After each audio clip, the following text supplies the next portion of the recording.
for the I chose to stay.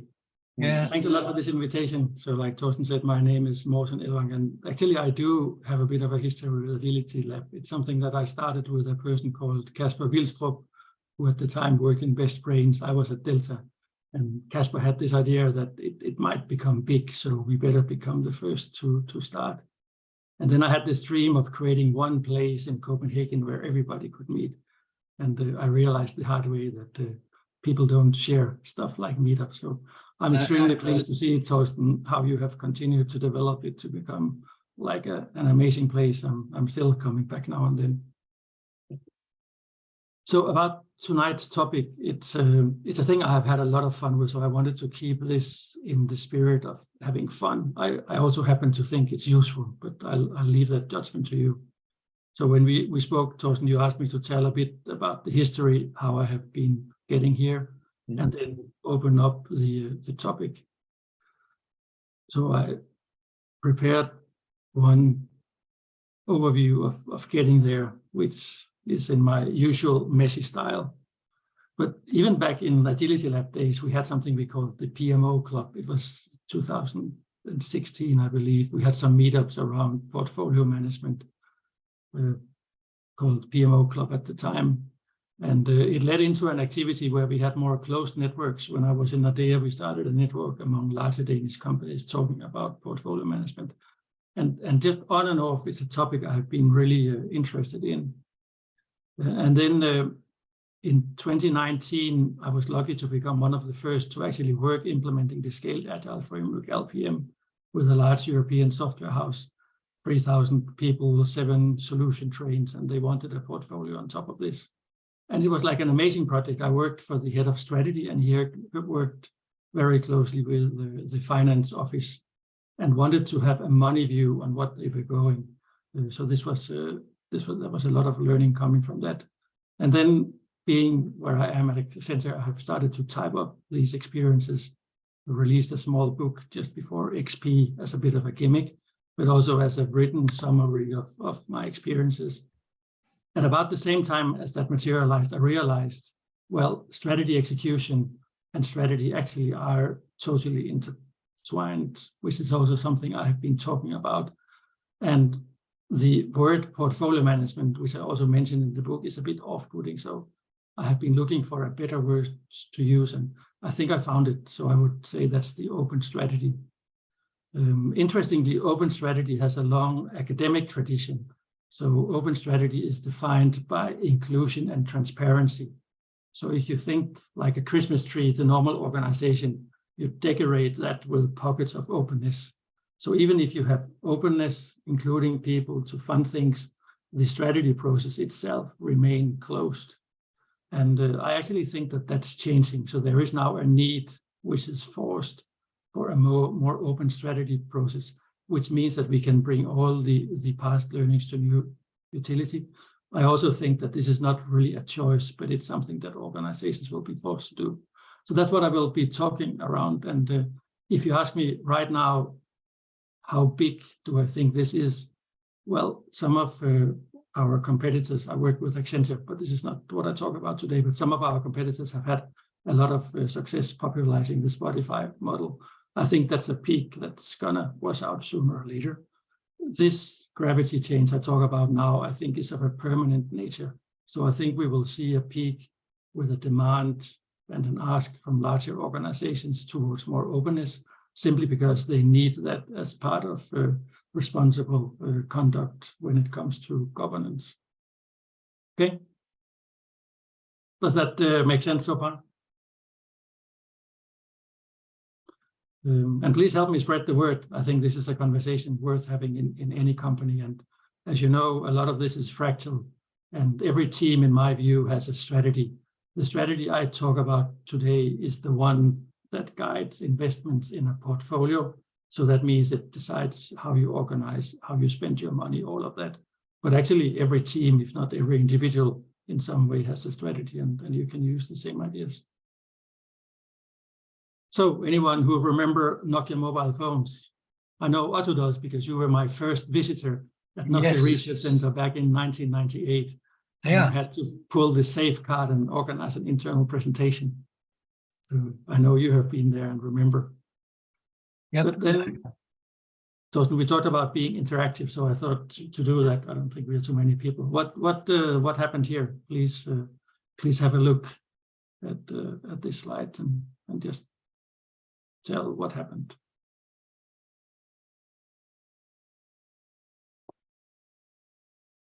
Mm-hmm.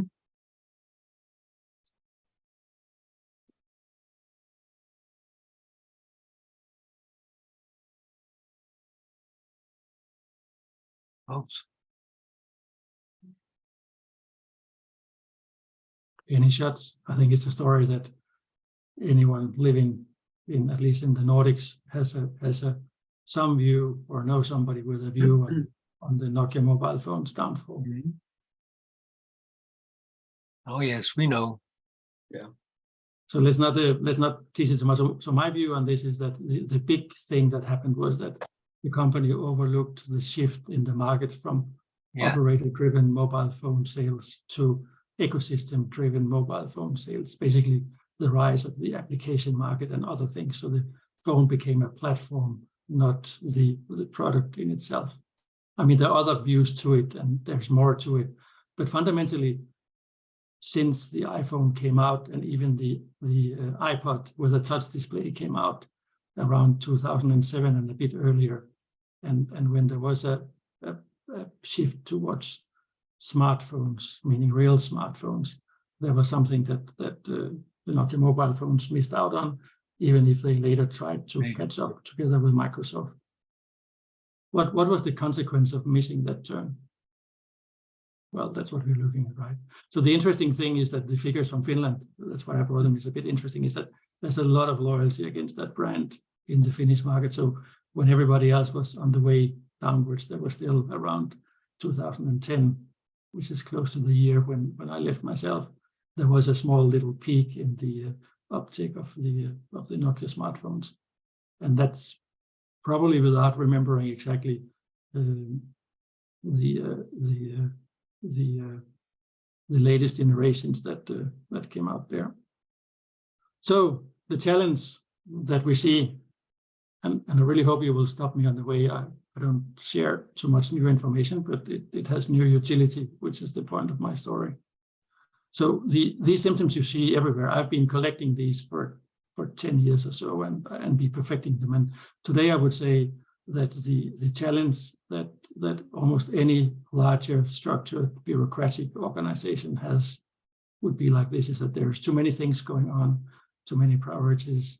Don Reinerson says that at least 3 times more than you probably should if you don't know your load to capacity level.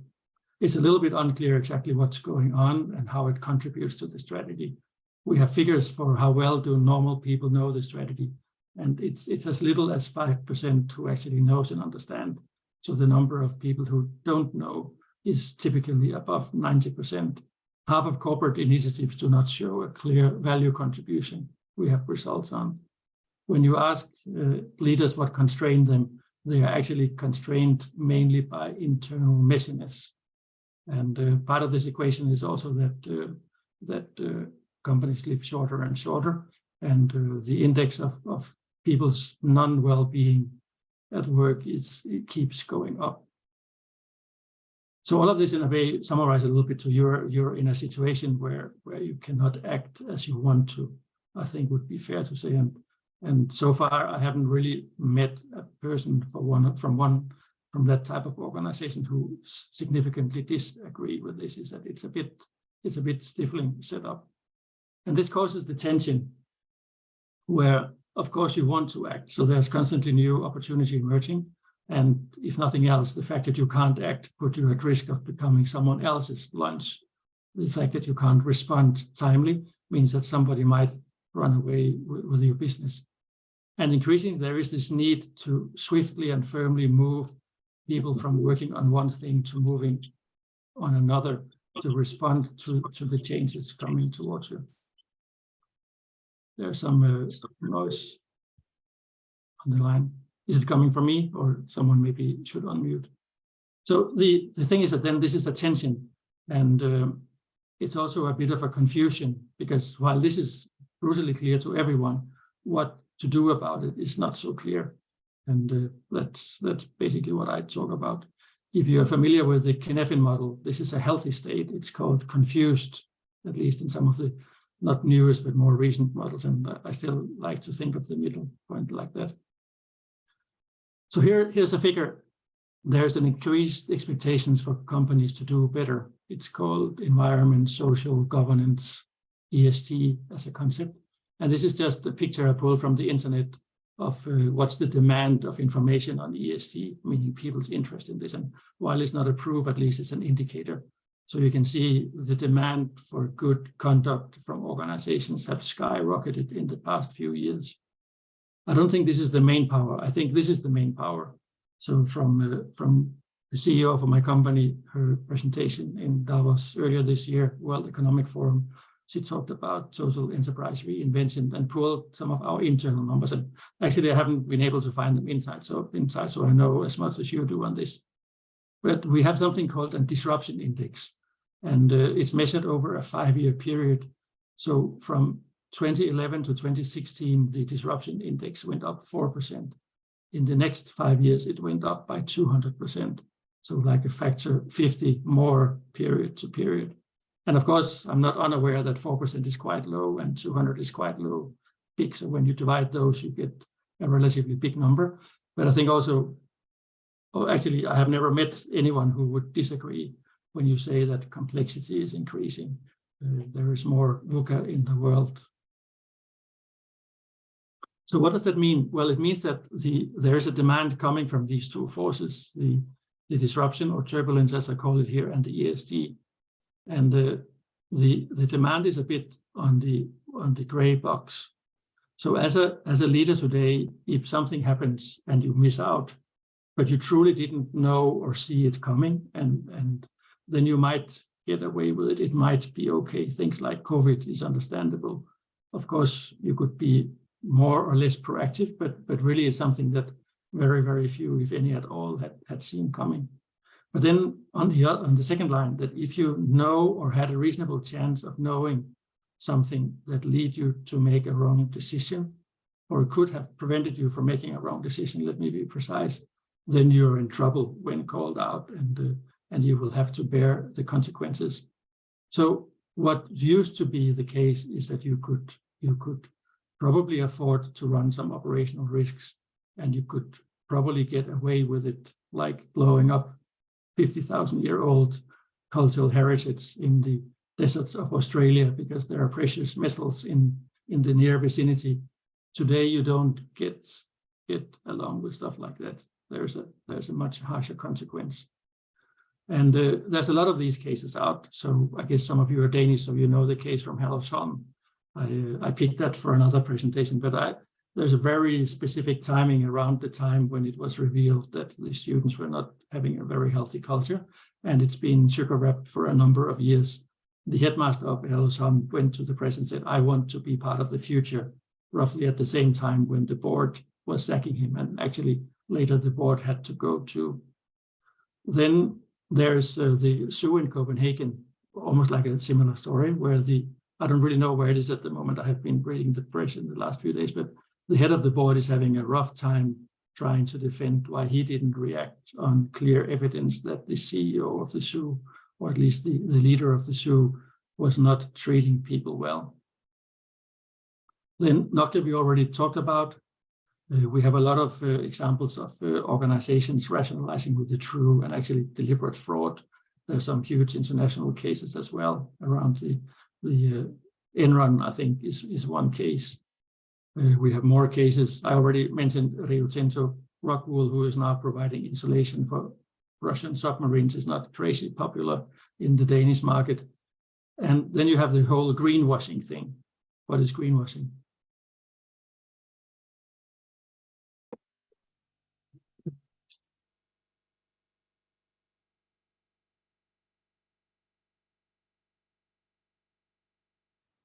Was that a question? Well, it's pretending being green when you're absolutely not.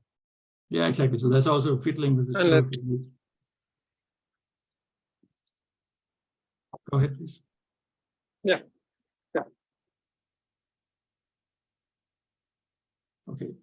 I guess sounds like someone agrees.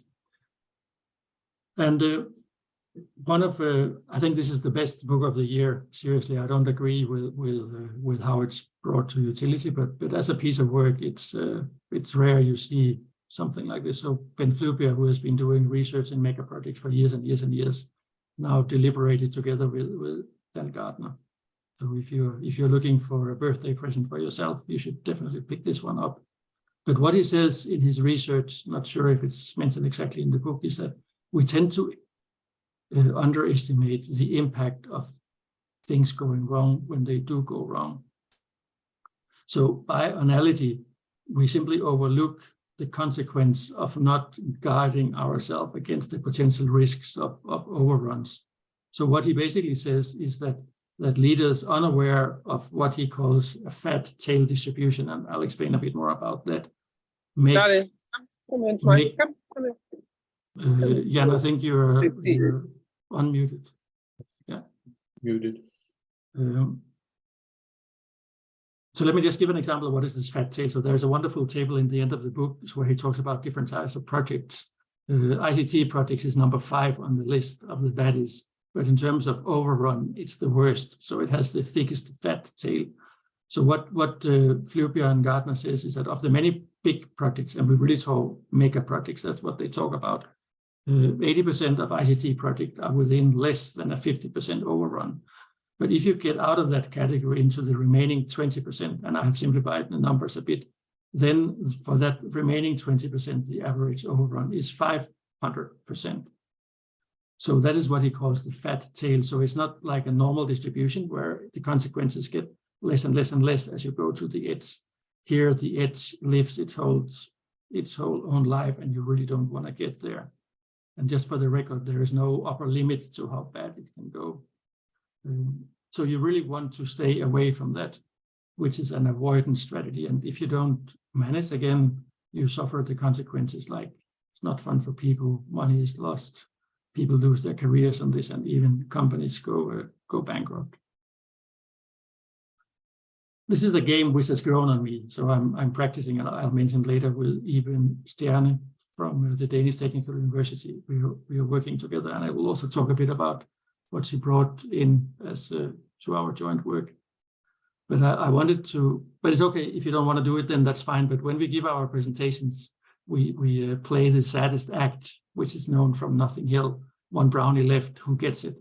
So the one who gets the brownie is the one who has the saddest act. So we are asking people to share sad stories about strategy. Of course, not from their company, but just stories they have heard around strategy not going well. And let's not overdo it here, but still I would appreciate if just one or two of you would mention something that you have experienced, maybe not from your company, but something you have read or heard people talking about that's not working well when it comes to strategy. And since we don't do this for real, I didn't bring a brownie, but let's assume there is a brownie, and if a few of you would chip in, we can see if we find a winner. So, sad act about strategy. I was working in a bank where they wanted to change the core engine of that bank platform, and it just came on and on and on. And at the same time, they implemented scaled agile framework. So that core identity of the bank grew in size, so it became a very huge solution train. And they wanted all the other trains in the bank to line up and give all their requirements 3 months in advance when it was at the top of it. I don't know how the story ends, but at least it was a painful to be outside asking for permission to get requirement inside. Very well. You're not alone for the fact that this is the only entry. You were in a lead position to get the brownie. Any contestants? Well, I could share one as well. I was some 5-6 years ago. I was hired for a small company in Munich. It was a subsidiary of Volkswagen and Audi, trying to disrupt themselves by making a startup, building, so pretty much developing the software stack for self-driving automobiles, and they were overly optimistic. And just to make a long story short, I left them after approximately a year, which was within my contract. And a year later, they were taken over by Ford's autonomous driving company, and it was really a takeover. So this strategy was, I think they learned a lot, to be honest. But that's the best I can say on that. And just for a fun fact, Jon, I also was part of a platform change. This was one of the biggest mortgage companies in Denmark some years ago, which also failed badly with an Indian supplier. Long story short. So yeah, I've been involved in a few over the 30 years I've been working. So you got your fat tail tattoos. Really appreciate it. Anyone Yes, else? really a fat tail. Maybe let's have one last one. Kim, you look like from Detroit has one in the chat. Do you want to share it, Sanchez? Yeah, this is more in terms of the CIA strategy to support the Mujahideen in Afghanistan in the fight against the Russians at that time, and then the consequences of that, which followed with 9/11 and Osama bin Laden and the rest.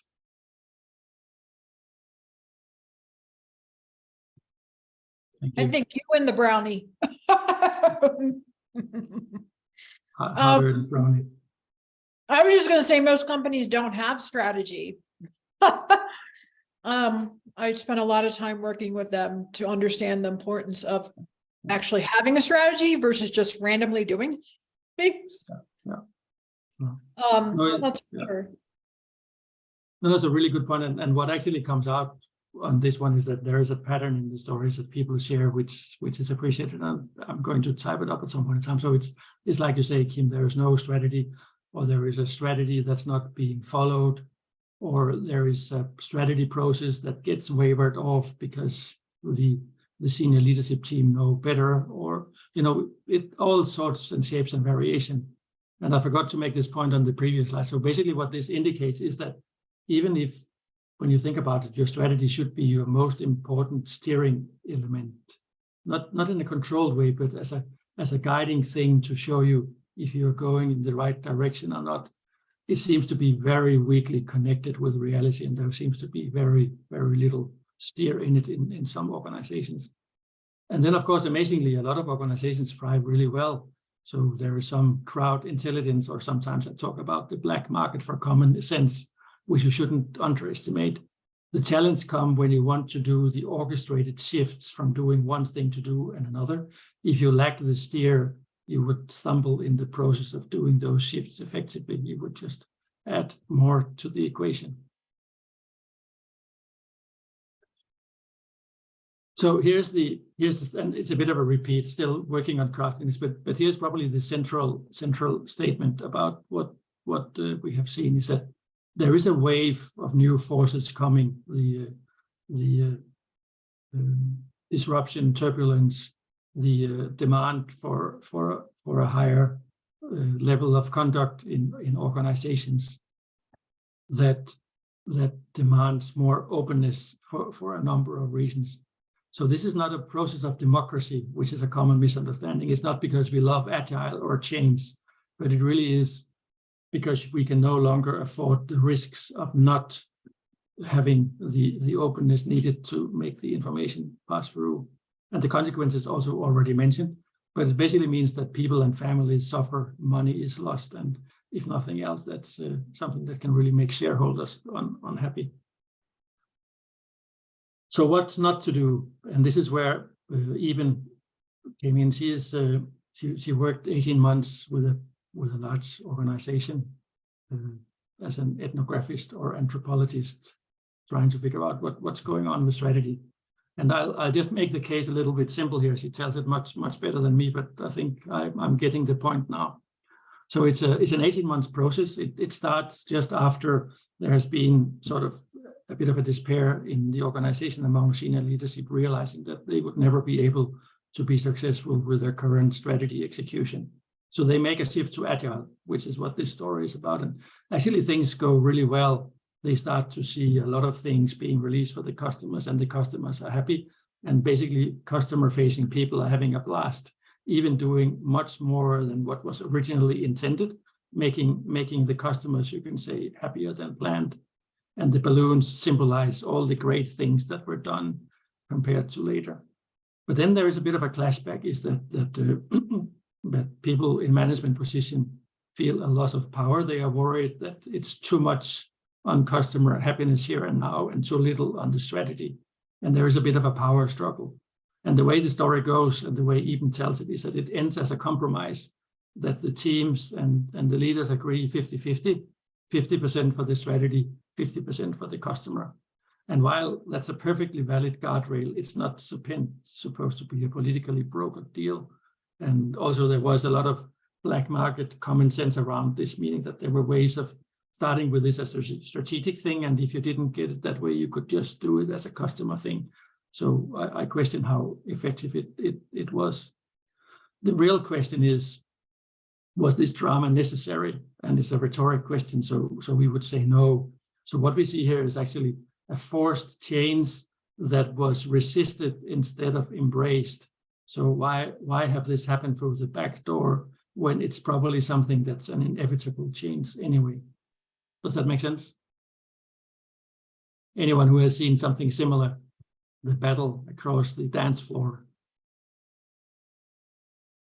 Yeah. Yeah, so I think there is a number of patterns around this, which are interesting. Is it called a grassroots strategy, sort of?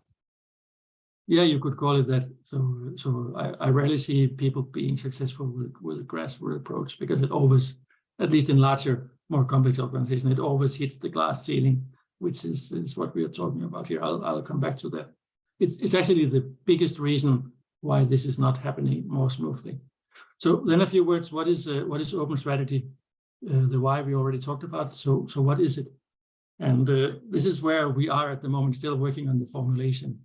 But we see that the ultimate job of open strategy is to avoid doing the wrong thing in the presence of better information, which means information that's knowable in the organization's wider ecosystem. So you might even have to speak with some of your competitors to get it. But if there's any chance that you could have known better and you still make the wrong decision, then somehow it falls back on your shoulders.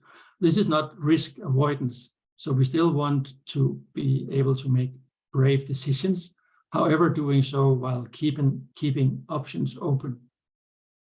There was an interesting presentation in the Danish VL-døgnet. That's the big day for the big guys and ladies in the Danish corporate life.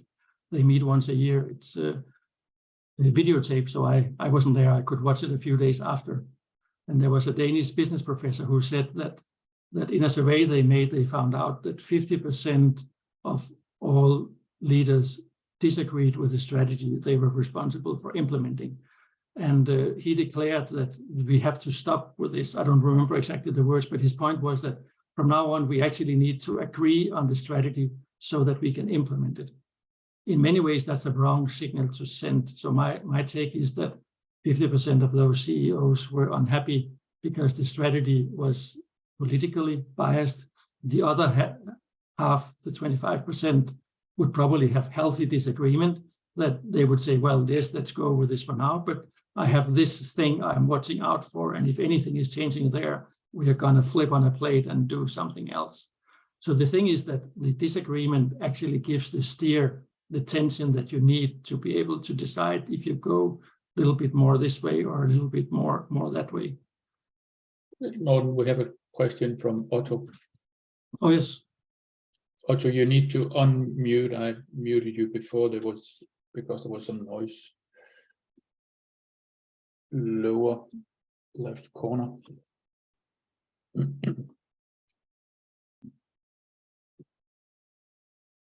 Can't hear you.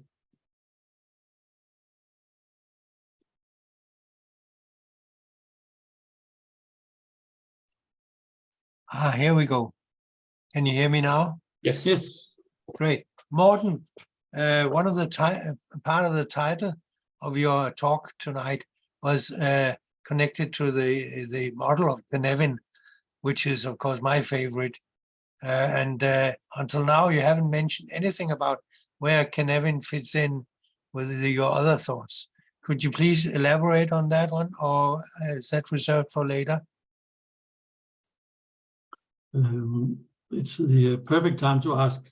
And I did mention about being confused a little bit earlier, but I woke up one morning with this picture in my head, the Sino glasses for the dual vision, where you can have a look at the ordered world and the unordered world. Let's come back to this a little bit later as well. But basically, you can say in an ordered world, what you do is that you drive for value. You have heard people talk about this. You implement, you prioritize, you ask, what should we do? In an unordered world, you're a bit more cautious. You ask, are the things we have overlooked? Is there something we need to adjust? How can we avoid getting up in that fat tail space that we talked about?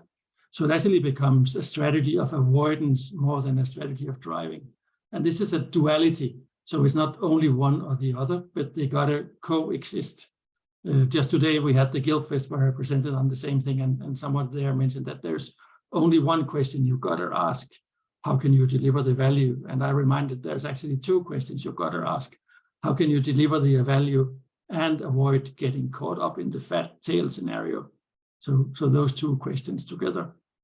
A lot of people who sell infrastructure, tools, etc., they completely stay on the drive side.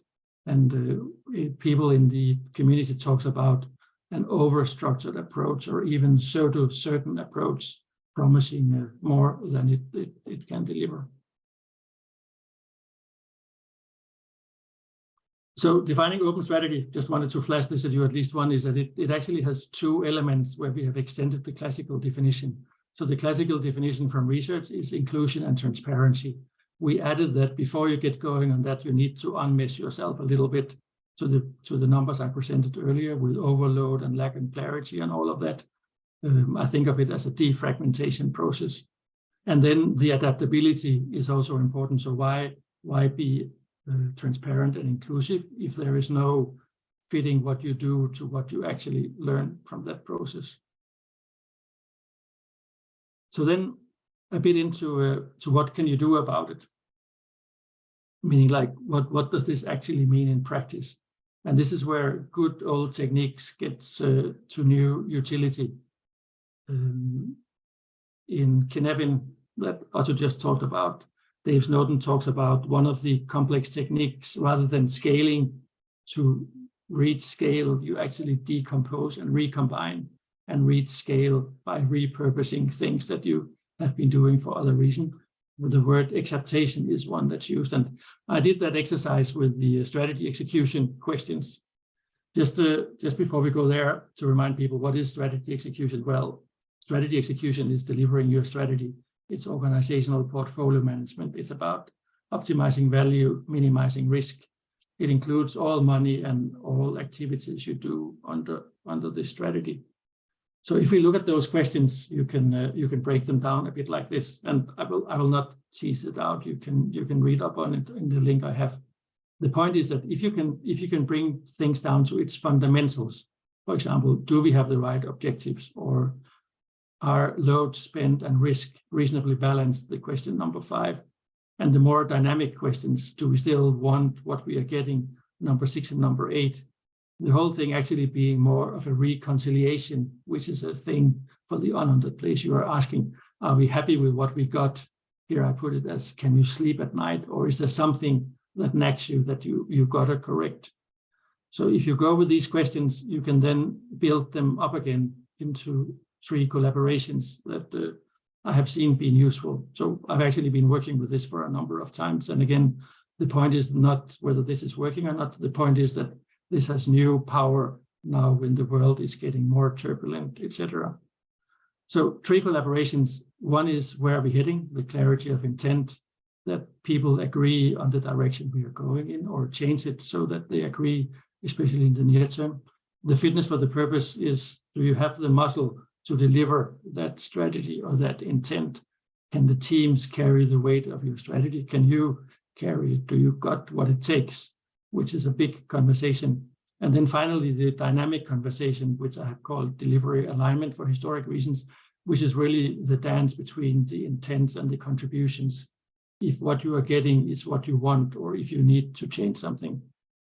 So bringing this to life, you can follow this idea of Donella Meadows many years ago, Dancing with Complexity, and see this as a dance between the strategy and the implementation, with these tension lines forming, where it's the tension that gives the steer if you want to adjust something or not. It also builds on the idea from intent-based leadership. As you can hear, I probably use it a little bit different, but the idea is that everybody accounts for their contribution to the strategy. How do they meet the intent of their action?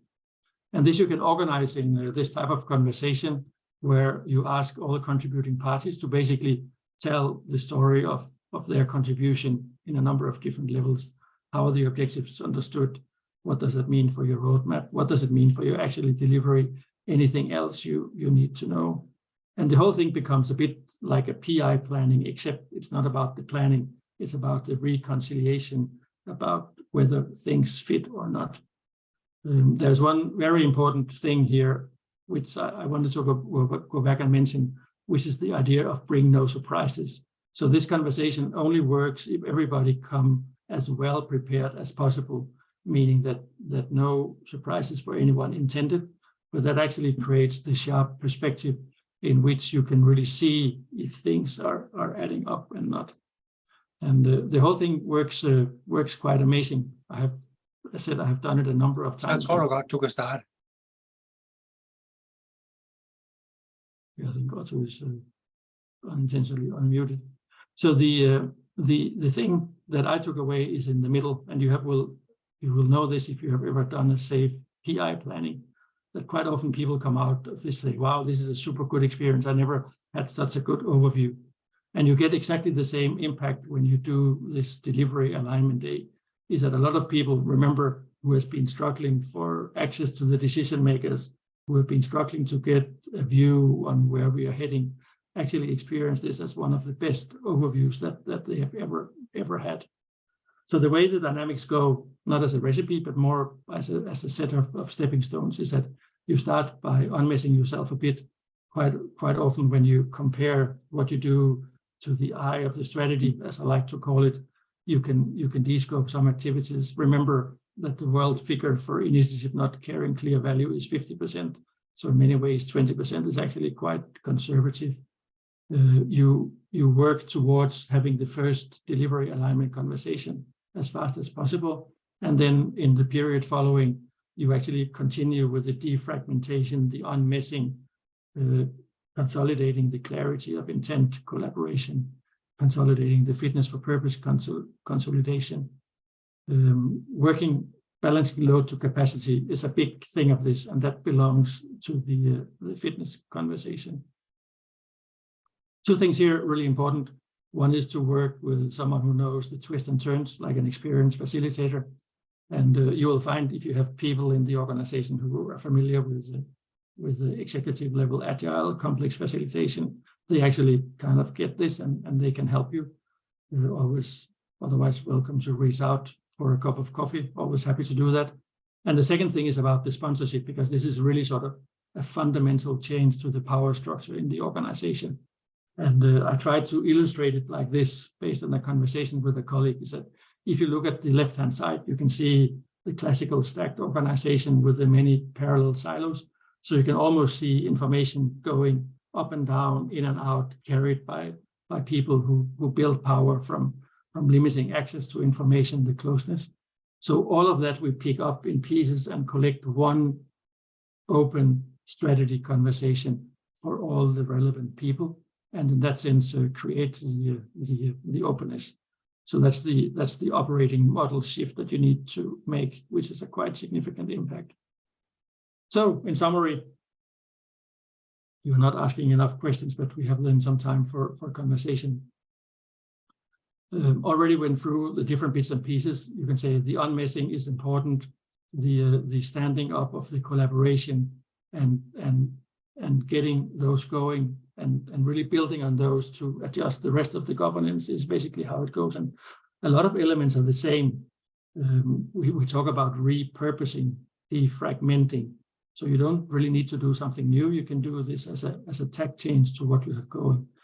The thing that will probably be worth noting is that this is a huge change to the power. So you basically have a transfer of power from people who build power from passing information to people who have their hands at the cold face and really know what's going on in the business. And then obviously willingness to learn and adjust is never a bad thing. I sometimes joke and say, if you are willing to learn and adjust, it doesn't really matter where you start from, because sooner or later you will get there. Then this is a typical Morten slide. It's been growing on me, but this is my attempt currently of doing like a one slide summary to tell it all. So you have the closed organization to the left, you have the open organization to the right, you have the forces that makes this not a choice, but something you've got to do, the turbulence and the ESG, with the turbulence being the more dominating, but ESG is still playing a role in this due to some of the examples I mentioned. You have the loss of power fight in the middle that is typically holding it back. And then what I came to realize is that the little book I wrote is actually the piece in the puzzle. It's the bridge from one world to another that I only really recently came to see the importance of in this context. So it offers some idea, very much based on Cynefin that's also mentioned. It's all part of that story on how you can have a bit of a cleansing process. I called it UNMESS, and how you can then reconfigure, recombine, defragment as part of the unmessing into a new way of working.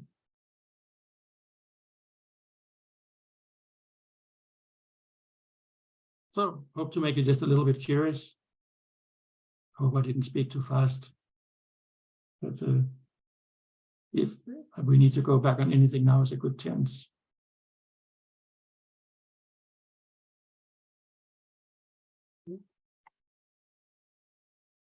Gennady mentioned number 8, the slide with the 8 points.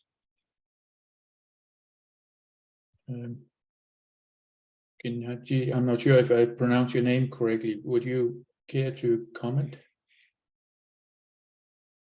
Yeah, that I mean that in the end it's you can have good strategies, but I'd claim that in the end the system matters less than the type of character that of the people that are in charge and power. If they can sleep at night knowing that they're doing bad things, then it doesn't matter what system there is. Every system can be corrupted, and every system can be undermined. So no, so absolutely. So you can say openness is not making that worse. So what you talk about lives better in a closed culture, and you're onto something. I mean, this is a conversation that's been coming up over the years. Drucker is claimed to have said culture eats strategy for breakfast, meaning that the culture is super important, which is basically the power structure in the leadership. So there's a huge cultural element to this. What I personally like with this approach is that it makes changing the culture a bit more tangible, because there are things you can do. And if you want to understand the full impact on this, look at what is called an adaptive space, which is a structure used for complexity. So you basically create this free forming space with some guardrails, but within that things can emerge at their own will. And this is part of what we are playing with on the thing I call the delivery alignment day, and actually wider in the organization, is that you enable people to form the networks and build the connections at their own inclination, not guided by organizational structure. I know it's a disputed thing, but the Scaled Agile framework talks about the dual operating model. So I think in that sense, it's about embracing the informality of the non-formal organization to really play a significant role in transporting the needed information. I hope I didn't steal your question to make another point. Otherwise, please ask again. No, it's actually a related point. I'm thinking in the direction that everyone who is in power will have basically almost everyone, maybe 99% of people who are in power or who have power, their goal will be to keep this power. And so every movement into the direction of giving away this power will, as you also said, will provoke power struggle. Yeah, if not managed, and of course there's a lot of personal things at play here as well, which needs to be taken really care of. It doesn't change. What I feel I have seen is that this is really almost like a force of gravity, where you can ride the wave or be rolled over by being caught up with some unaffordable risks being triggered. So I think this is something that any larger closed organization needs to have a think about. It's even sort of a responsibility of the C-suite to think about whether they are irrelevantly closed. It's something that a board needs to look at, to say, are we running at a too high risk level? Are we really protecting our shareholder value as good as we can? Or do we need to do some adjustments so that increasingly, I would say, it becomes unacceptable to run overly closed as an organization, because you simply will not be able to act. Jon? What I meant, I wanted to go a little bit more into the direction that if you kind of endanger a power, or if you endanger the people who are in power, you will provoke the opposite reaction. No, absolutely, and those reactions are brutal, which is basically why bottom-up doesn't work, because you're not. It's almost unlikely that you will pass through this layer of influence in your dream to do good. Yeah, exactly. Been there, done that. Left organizations for that reason. But at the same time, there are examples where it basically worked out very well. For example, like the dissolution of the Soviet Union, or the dissolution of Warsaw Pact, in fact. Their environment has been created where there was a safe space. So it made it easier for the people in power and the Soviet Union to let go. And in the situation where there's not a safe space, but there's where they sense danger, there will always be a more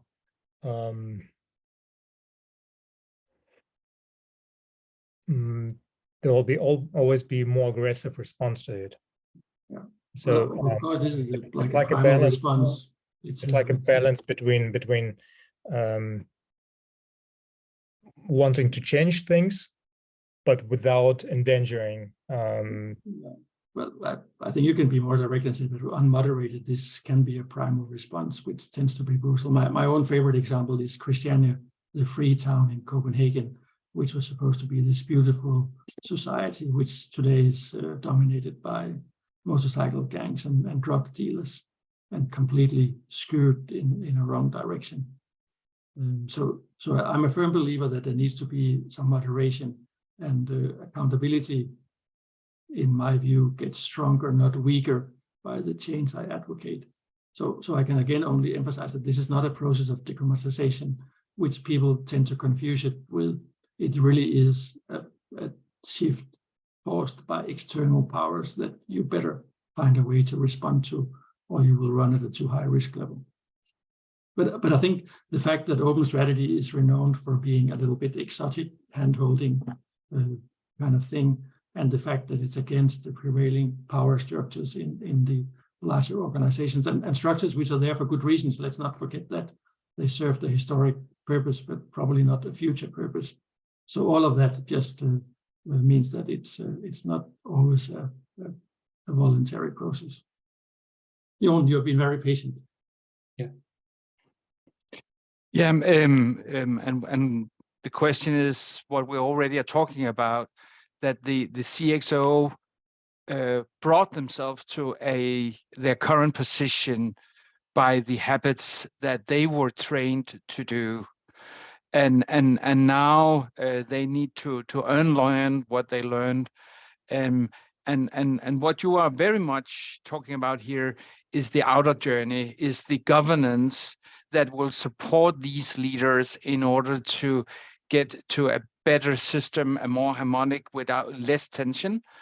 I'm thinking about the inner journey of the CXOs. So if we just, for the imagination here, removed all the egos in a larger organization, how easy would it then be to implement this governance model that you are suggesting? No, absolutely, it's just not the reality I'm seeing. And I agree with you. So there's a huge human aspect of this that needs to be managed well, but it doesn't change the force of the power that you need to respond to. So for me, that actually comes second. I reflected on that a bit in the later pages of the book, and I'm not sure I put this one there, but there's a lot of ask for more empathetic leadership at the moment. Psychological safety is a huge thing. I think also there is an element of compensation here, because what we see is that the stress index goes up, the unnecessary economic loss, which is indicated by shorter company lifetime, go up, or the lifetime go down. So yes, absolutely, we need to be more empathetic. We need to be providing more psychological safety, but it cannot be to compensate for the structures not working. So while we serve the demand for that, I think we should also work to reduce the demand for that, which is what I'm advocating. So it doesn't take away any of the other things. I just want that when apples fall down, we think about gravity first and figure out the rest later. I see that we have a couple of links in the chat, just if anyone wants to pick it up. And then Thomas Nielsen, you made a comment. Do you want to elaborate? It was just a quick thought I had. Like a strategy is something like an instrument. If you play the wrong note, everybody loses faith in you. But yeah, I think strategy is very much about what you don't say the wrong things, you don't do the wrong things, and you kind of like and that sort of that.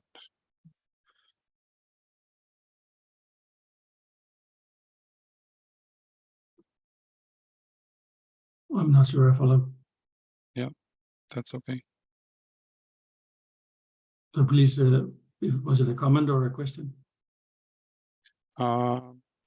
It was a comment in the chat.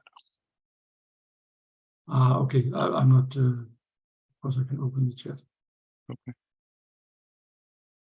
Or if you want to help, Thorsten. Yeah, Thomas read the comment there, so so we might leave it with that, and then you can.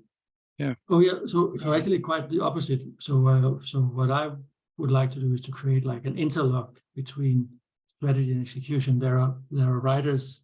Not sure if my camera is blurred, but for example, Roger L. Martin, in his chapter number 10, just even in the headline, says that accept that strategy and execution are one of the same thing. So they're really coming together. So the classical definition of portfolio management is aligning strategy with execution. The modern interpretation is that you better keep them aligned or you're going to lose out sooner or later. So from establishing cohesion in a cadenced way now and then, you actually now move to protecting a state of cohesion, always together, always moving together.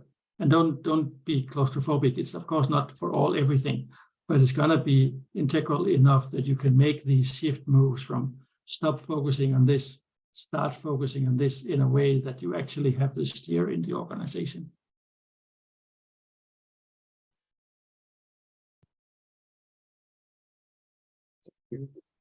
Morten and Thomas. Do we have any other questions for comments? If you like, I could just share a few other things which might be interesting. But tell me if you want to stop. It's fine. It's not part of what I had planned to share, but I'm really intrigued by this picture, which is back from 2015, how Elon Musk looks at strategy. And it's in the deck. I will share with you. I did a few updates, but I'll make sure it's in the comment sections. But what really fascinates me here is the thing want versus reality and the goal pool in the middle. So that's exactly how I see the stance between the intent and the contribution. Reality, contribution, want, intent, that you always stay in that middle space and do the best you can with that. That's in informing your strategy. So super powerful. Then I'll leave this in. It's about Cynefin. One thing I use more and more is to challenge my colleagues and co-workers on not being too certain. In Danish, it's skråsikker or over simple. And you can use the character which was introduced by Nigel Turlough and his co-author in the Cynefin birthday book, and I stole them and took them away from there as the thing between the tameable and the untamable. So the tameable is the elephant who loves when you can just do the hard work. And then the hippo is the one who steals your candy when you leave it out at night and do other crazy things. It's renowned for being literally untamable. So don't give your kids a hippo baby or your grandkids or wherever you are. And the point is that complexity or disruption is not really a force that can be controlled. It's something that you need to learn to navigate in, which is something that a lot of people overlook. And you easily end up becoming over-structured and make yourself vulnerable then to the complexity. So good for a Friday beer in the office. Then I did a few more sort of elaborations on these, and I'll just flash them at you. So Dave Snowden, who is the father of Cynefin, presents Agile as a bridge from the messy world to the ordered world. So it's basically what he calls a liminal technique that brings in things from the complex world into the safe haven of the PIs and the sprints. So that's how you want to understand it. And it also supports what Ben Flubia talks about of thinking slow and acting fast, meaning that you take all the time in the world to be confused and whatever you need to be. But then when you make some choices, you get them implemented as fast as possible using the Agile techniques. And there has been a lot of criticism of the SAFe framework lately. I'm not one of those. I actually love and enjoy the framework. I also think it has its limitations. And of course, like many other people, I'm concerned about some of the things you hear about where that organization is going. However, I probably paused the clock some years back in the way I use it.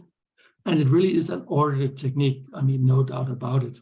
So it's an Agile technique, and it builds on the liminality of bringing things in from the complex world to the orderedness of the PI and the sprints.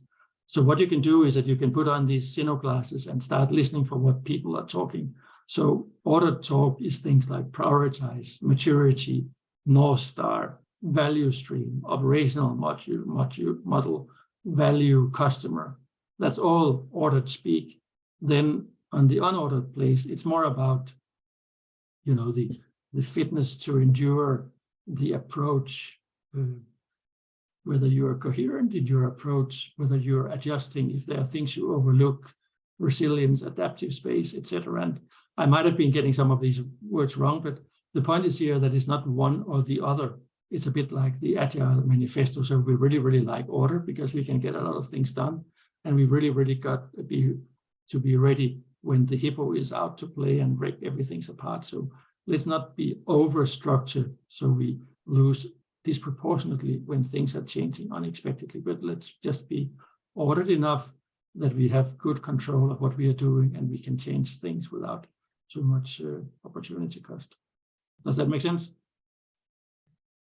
So that's the latest fun I had.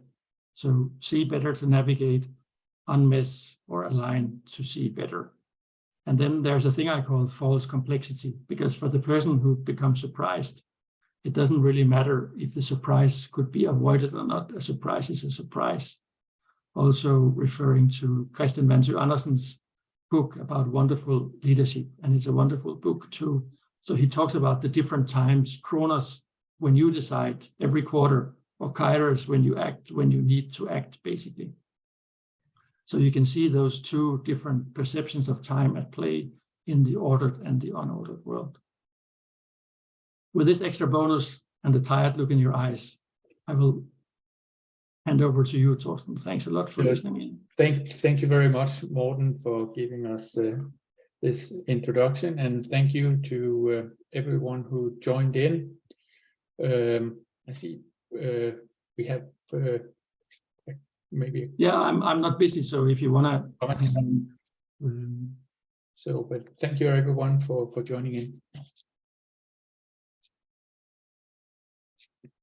Yeah, I just wanted to say thank you, Morten, and also turn your direction towards this guy, Stephen Bungay, and his work, The Art of Action, where he goes back to Von Moltke and other old guys, Napoleon. And he has a full strategy model as well, based on strategic intent. He famously says, if you've ever seen him live, he says, and he's an Oxford guy, so he speaks a bit weirdly. I don't subscribe much to management literature and leadership gurus in general. I have 5 gurus, and then he shows a picture of the Spice Girls, and then it says, okay, so tell me what you want, what you really, really want. So it's very interesting. I added the link to his Agile Strategy Manifesto in the chat.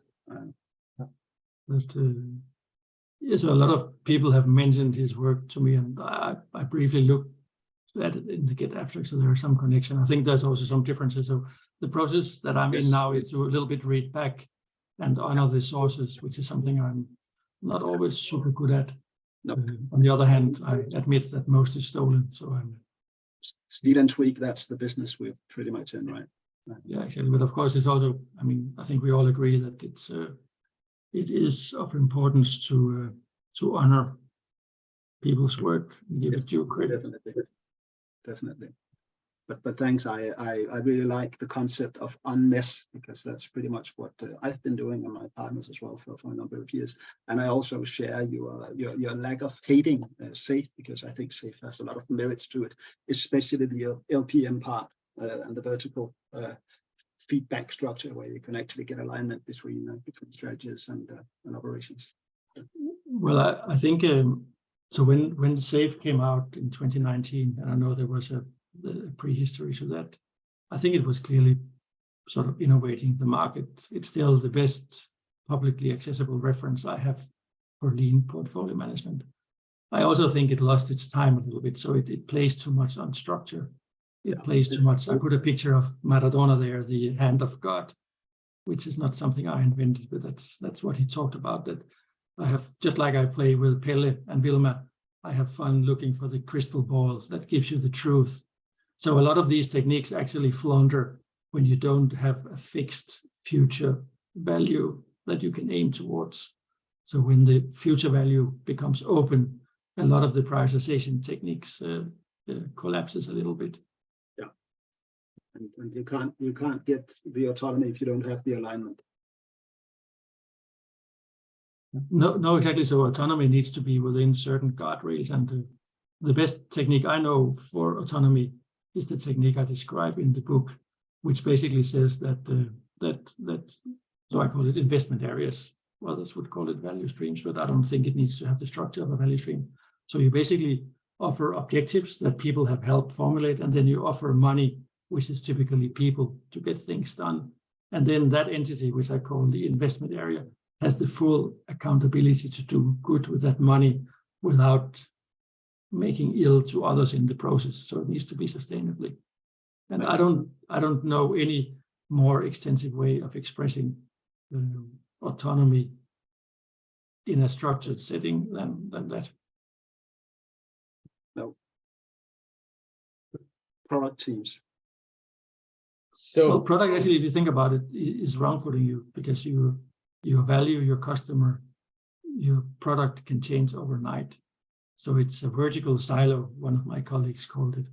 So I think you really need to structure to openness and then not build any other structures necessarily than that. Well, I think let's end it here. And one picture that came into my mind is that now we need to run out and get the shovel, the brush, and the vacuum cleaner and start unmessing stuff in the office. So thank you very much, Morten. It's And well worth the everyone investment. tonight. Really appreciate it. Thanks a lot for the invitation. Thank you.